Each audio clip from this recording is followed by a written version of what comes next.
Hey guys, David here from TechOpt.io, and in this video I'm going to be showing you how to do a fresh install of Windows 11 on your PC. So what I mean by fresh install is we'll be using a Windows 11 installation USB key to install Windows 11 from scratch and overwrite anything on the computer. This will install Windows 11 as the main OS, replacing whatever is on your computer now. You can also follow this guide if you've just built a new system and need to install Windows 11 from scratch, or if you're installing Windows 11 in a virtual machine like I'm going to be doing here. If you haven't already, you're going to need to create a Windows 11 installer USB. You can do this by visiting www.microsoft.com/software-download/Windows 11 on another PC, and either using the Windows 11 Media Creation tool, which you can download from here, or by downloading the ISO image and using a tool such as Rufus to write it to a USB. I'll leave the link to this download page as well as a link to Rufus in the description of this video. Once you've created your Windows 11 installer USB, you're going to want to boot your computer into the boot menu and boot from the USB. On most computers, you'll either press Escape, F12, or Delete upon boot to access the boot menu, but if you're not sure, you can check your computer manufacturer's website. So after going into the boot menu and selecting your USB, or CD-ROM in my case since I'm doing this in a virtual machine, hit enter, and then press any key to boot from CD or DVD, and you'll see that the installer will start booting here. So now we've made it to the installer, so you can change your language, time, and currency format on the screen here if you wish. I'm going to just leave it on US, and I'll click Next.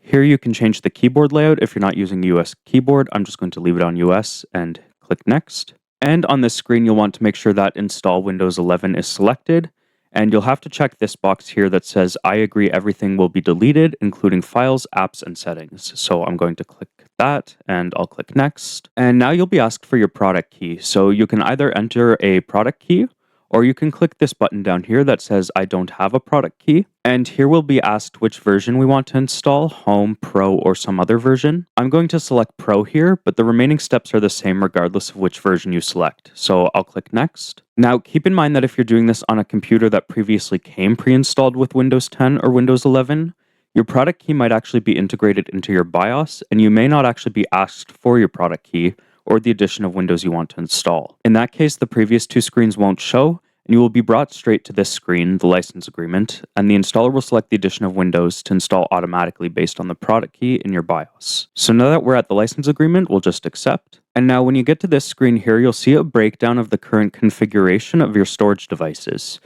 So to install Windows 11 as our only operating system, if you have partitions here already, like I do, you'll want to select each one and then click Delete Partition up here until the only remaining thing is unallocated space. So I'm just going to keep doing this.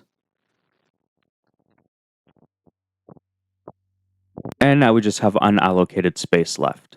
Now keep in mind that if you have multiple disks in your system, you only need to do this for the disk you want to install Windows on. Once you've done that, make sure that your unallocated space is selected and click Next.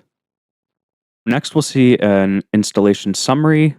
We're going to install Windows 11 Pro and we'll be keeping nothing. So to start the installation, click Install. And now we just have to wait for the installation. So this process can take anywhere from 5 to 30 minutes, depending on the speed of your computer. So just be patient. And as it says, the computer will restart several times. So just let it do its thing for the next several minutes until we get to the welcome screen.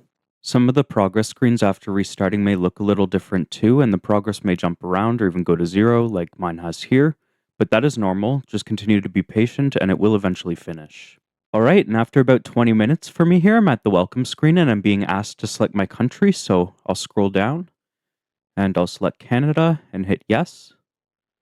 I'll be asked to confirm my keyboard layout. I'm using a US keyboard, so I'll just click yes again. I don't want to add a second keyboard layout, so I'll just click skip. And it's going to check for updates if you're connected to the internet. This may take a few minutes if there are any, so just be patient. If there are any updates, your computer may restart a few times as well, but the installer will just pick up where it left off when it's done. We'll click Accept on the license agreement. And now you can give your computer a name. For the sake of this video, I'll just name mine TechOpt 11. And I'll click Next. And the computer will restart again. Now for Pro and Enterprise versions of Windows 11, you'll be asked if it's for personal use or for work or school. I'm actually going to select work or school here because then on the next screen, we'll see this option, Sign In Options, which lets us create a local account. For Windows 11 Home users, you can create or sign in with a Microsoft account on this page. Just keep in mind that this links everything on your PC to the Microsoft Cloud. There is a pretty easy way to bypass this and create a local account on Windows 11 Home, but it's outside the scope of this video, so I'll leave a link to my post on the TechOpt.io website in the description on how you can create a local account in Windows 11 Home as well if you're interested. But since I'm on Pro and I want to create a local account, I'll click Sign In Options. And I'll actually click Domain Join instead, since this is the option that'll let us create a local account. So you'll be asked to create a username. I'll just type David and I'll hit Next. And you can and should make a password here, but for the purpose of this video, I'm just going to leave this blank for now. So I'll click Next. And you can let Microsoft and apps use your location if you want. I'm going to click No and click Accept. You can enable Find My Device if you want. I'm going to click No and click Accept. I'm going to only send the required data to Microsoft diagnostic data. I'll hit Accept. And I'm not going to send my inking and typing diagnostic data to Microsoft, so I'll just click No and click Accept. And I don't want to get tailored experiences with diagnostic data, so again, I'm just going to click No and click Accept. And the system may do some more updates. Again, just be patient. And eventually you'll make it to this screen here, which means you're almost there. So just give it a few minutes and we're going to be at the desktop. Alright, and that's it. I'm on the desktop with my fresh install of Windows 11 here. Now, the first thing I would suggest doing is running Windows Update by going to Start and clicking Settings. And you'll want to click Windows Update. And this button will either say check for updates or download and install all. And this should also download any additional drivers needed for a lot of different devices. Anyways, that's it for now. Thanks for watching, and I hope this helped. Don't forget to rate, comment, and subscribe for more, and check out the TechOpt.io website at www.techopt.io.